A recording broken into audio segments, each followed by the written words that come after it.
Hello friends, welcome to our channel. இன்னைக்கு நம்ம சேனல்ல ராணி பத்மாவதி அவர்களை பத்தி தான் பார்க்க போறோம். உண்மையிலே ராணி பத்மாவதி யார், அவங்க வாழ்ந்தாங்களா, உண்மையிலே தன்னுயிரை தானே எரித்து கொண்டாரா அப்படின்றத பத்தி தான் இன்னைக்கு நம்ம வீடியோல பார்க்க போறோம். வீடியோக்குள்ள போறதுக்கு முன்னாடி நம்ம சேனலை சப்ஸ்கிரைப் பண்ணாதவங்க சப்ஸ்கிரைப் பண்ணிட்டு வீடியோ கண்டினியூ பண்ணுங்க. இப்போ வாங்க வீடியோக்குள்ள போலாம். சிங்கள மகாராஜா கந்தர்வ சென் மற்றும் தாய் சாம்பவதியின் மகள்தான் ராணி பத்மாவதி. இவருக்கு பத்மினி என்ற மற்றொரு பெயரும் உண்டு. 13 அல்லது 15ஆம் நூற்றாண்டின் மெடபடா ராஜ்யத்தை சேர்ந்த சித்தூரின் ராணி. இவர் ராவல் ரத்தன் சிங்கின் இரண்டாவது மனைவி. பத்மாவத் என்ற நாவலில் இப்படித்தான் ராணி பத்மாவதியை குறிப்பிட்டிருக்கிறார்கள். பல வரலாற்று ஆய்வாளர்கள் இன்றும் ராணி பத்மாவதி உண்மையில் வாழ்ந்தவரா அல்லது கற்பனை கதாபாத்திரமா என்று விவாதித்துக் கொண்டுதான் இருக்கிறார்கள். அதற்கு காரணம் நிலையான சான்றுகள் ஏதும் கிடைக்கவில்லை என்பதாகும். மாலிக் முகமது ஜெய்சி என்பவர் தான் எழுதிய பத்மாவத் என்ற காவியத்தில் கற்பனை கதாபாத்திரமாக பத்மாவதியை படைத்தார் என்றும் பின் அதுவே வரலாற்று கதாபாத்திரமாக மாறி வருகிறது என்று ஒரு கருத்தும் இருக்கிறது. பத்மாவதி இலங்கையின் இளவரசி. பத்மாவத்தில் இடம்பெற்றிருக்கிற கவிதையின்படி அழகான பத்மாவதி சிங்கள த்விபா என்ற இடத்தின் இளவரசி என விவரித்திருக்கிறார்கள். இவர்கள் குறிப்பிட்டிருக்கும் சிங்கள த்விபா தான் இன்றைய இலங்கை. ஜெயசி தான் படைத்த காவியத்தில் பத்மாவதி தன்னுடைய செல்லைப்பிள்ளையாக கிளி ஒன்றை வளர்த்து வந்ததாகவும் அதற்கு ஹிராமணி என்று பெயர் சூட்டி மிகவும் பாசத்துடன் வளர்த்து வந்திருக்கிறதாகவும் கூறுகிறார்கள்.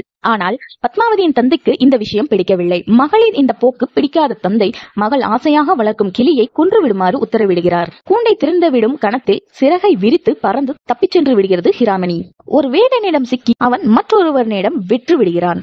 அவன் மூலமாக ஹிராமணி என்கின்ற பேசும் கிளி குறித்து விவரம் சித்தூரின் அரசன் ரத்தன் சிங்கிற்கு தெரிய வருகிறது. அவர் ஹிராமணியை பெற்றுக் கொள்கிறார். அவரிடம் ஹிராமணி ராணி பத்மாவதியை பற்றியும் அவரது அழகை பற்றியும் விவரிக்க பத்மாவதியை தேட வேண்டும், திருமணம் செய்து கொள்ள வேண்டும் என்று முடிவெடுக்கிறார் சித்தூரின் அரசன் ரத்தன் சிங். ராணி பத்மாவதி தேர்ந்த போர் பயிற்சிகளில் சிறந்து விளங்கியிருந்திருக்கிறார். போர் தந்திரங்கள் மற்றும் நுணுக்கங்கள் பலவற்றை கற்று தெரிந்திருக்கிறார். பத்மாவதிக்கு சுயம்வரம் செய்ய ஏற்பாடு செய்யப்பட்டது. தங்கள் நாட்டின் வாள் வீரனிடம் வாள் சண்டையிட்டு வெல்லும் வீரனையே திருமணம் செய்து கொள்வேன் என்று சொல்லி போட்டிக்கு அழைக்கிறார் பத்மாவதி.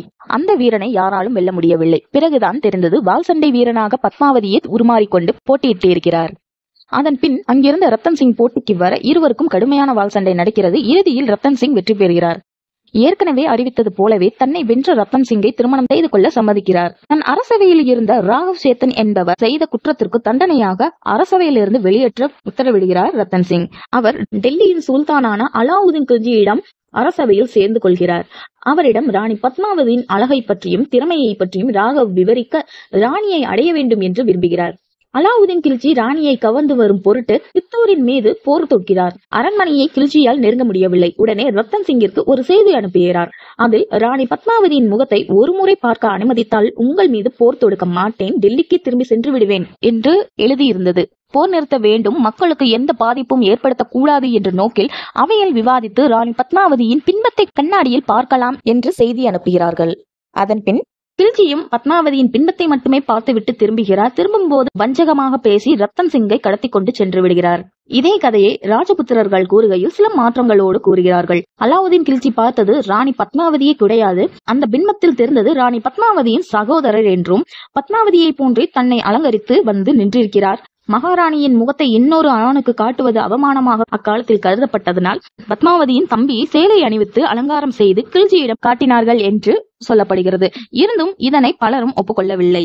பின்பத்தில் தெரிந்தது பத்மாவதி தான் என்று ஒரு தரப்பு கூறுகிறார்கள். கணவன் ரத்தன் சிங்கை விடுவிக்க வேண்டும் என்றால் நீ வர வேண்டும் என்று உத்தரவிடுகிறார் கில்ஜி. பத்மாவதியும் ஒப்புக்கொண்டு 700 படை வீரர்களை தன்னுடைய தாதி பெண்களாக உருமாற்றி டெல்லிக்கு அழைத்து செல்கிறார். அங்கே திட்டமிட்டபடி கணவன் ரத்தன் சிங்கை சித்தூருக்கு மீட்டு வருகிறார். இந்த நிலையில் ரத்தன் சிங்கை கில்ஜி கடத்தி சென்று விட்டான் என்ற செய்தியிலிருந்து கும்பால்னரை சேர்ந்த ராஜபுத்திர அரசர் தேவ்பால் பத்மாவதியை திருமணம் செய்து கொள்ள விரும்புகிறார். கில்ஜியிடம் இருந்து தப்பி வந்ததும் இந்த செய்தியை கேள்விப்பட்ட ரத்தன் சிங் தேவ்பால் மீது போர் தொடுக்கிறார். இதில் இருவருமே இறக்கிறார்கள். ரத்தன் சிங் இறந்து விட்டான் என்ற தகவல் அறிந்த மீண்டும் சித்தூருக்கு படையெடுத்து வருகிறான் கில்ஜி. இதை அறிந்த பத்மாவதி ராஜபுத்திரர்களின் கலாச்சாரப்படி நெருப்பில் விழுந்து தற்கொலை செய்து கொள்கிறார். எதிர்நாட்டு படையினர் தங்களை பாலியல் வன்புணர்வோ அல்லது சிறைப்பிடித்து சென்றிடவோ கூடாது என்பதற்காக இப்படி இருப்பது வழக்கமாக இருந்திருக்கிறது. சோ அவ்வளவுதான் ஃப்ரெண்ட்ஸ், ஒரு எதிர்கிட்ட இருந்து சண்டை போடாம எப்படி ஜெயிக்கலாம்னு சொல்லிட்டு பத்மாவதி கதையை பார்த்து நான் தெரிஞ்சுக்கிட்டேன். இந்த வீடியோ உங்களுக்கு பிடிச்சிருந்துச்சுன்னா கமெண்ட் பண்ணுங்க, லைக், ஷேர், சப்ஸ்கிரைப் பண்ணுங்க. மறக்காம நம்ம சேனலை சப்போர்ட் பண்ணுங்க. வேறொரு வீடியோல மீட் பண்றேன். பாய்.